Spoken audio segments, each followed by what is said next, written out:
Go on. I'm Michelle McNabb, Librarian Manager of the Family History and Genealogy Center at the Danish Immigrant Museum in Elkhorn, Iowa.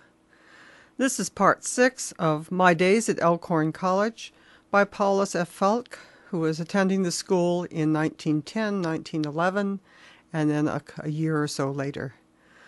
Last time we left off when he was telling about two students, formerly quite antagonistic to each other, who inexplicably had suddenly become fast friends, and this puzzled the other students. Our curiosity was aroused. Finally, we got the solution to the enigma from an eyewitness to the event that changed their feelings for one another. This is the bizarre story that my roommate told me, which he got from the eyewitness. One day, my roommate and several other students were in the restaurant having a cup of coffee when a farmer who lived about 1.5 miles from Elkhorn came over to the table and sat down. He told them he had a good story for them, too good to keep under wraps. And this is the tale that he spun. One morning a couple of weeks before, he got up around sunrise as usual to do his chores.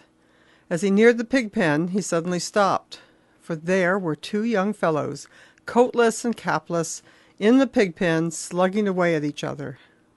The one was a tall, skinny blonde, the other a short, rather heavy-set fellow. Momentarily he thought he was dreaming. Suddenly they stopped fighting and stepped over to the fence posts on which their respective clothing was hanging. They rested for a couple of minutes, then went back into the arena, where the performance began anew. The taller fellow seemed to be getting the best of his antagonist. The farmer then left to feed his horses. When he came back, the tall guy was leaning against the fence post, nursing his nose with a bloodied handkerchief. Shortly after, he put his handkerchief back in his pocket and stepped into the arena. The other guy was waiting for him. This time, the tall one moved cautiously toward his opponent, but they were soon wailing away at each other again. By this time, the farmer thought it was time to stop this foolishness, and he also wanted to feed his hogs, so he hollered at them. They stopped immediately, looked toward the farmer, then hurried over to their clothing and left together without any explanation. This was the first time that they had become aware that they had a spectator. After the fellows heard the story, it did not take them long to identify the combatants. When they got back to the college, the news spread rapidly, and the poor guys had to take quite a bit of teasing in regards to the Battle of the Pigsty. At the close of the winter term, I returned home. My sister Frida remained and completed the 3rd year of her secondary education.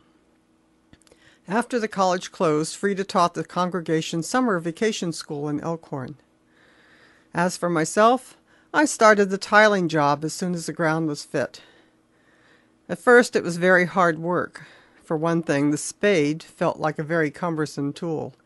It was 20 inches long and 6 inches wide, a skeleton-like affair having 3 tines with a cutting plate welded onto the bottom. After I got accustomed to the spade and hardened in, I felt very satisfied with my job and pay. I learned to run bottom and lay tile that summer. Besides this, I picked up some knowledge in laying out ditches and running the survey. After my sister completed teaching vacation school, she returned home for a short time. It was during this period that she decided to stay out of school the next year, get a job, and earn enough money for another year at school to complete her academic course. I believe that Reverend G. Grill, a pastor in Des Moines, was instrumental in securing her a place as a domestic in a well-to-do family in that city. I believe she received $5 per week. She lived with these people, who treated her like a member of the family, for a little over a year. This was quite an improvement over the farm job of the summer before, when she received $2 a week and worked a full farm day each day. We'll continue with Paulus Falk's story next week. I'm Michelle McNabb from the Danish Immigrant Museum. Had a gott day.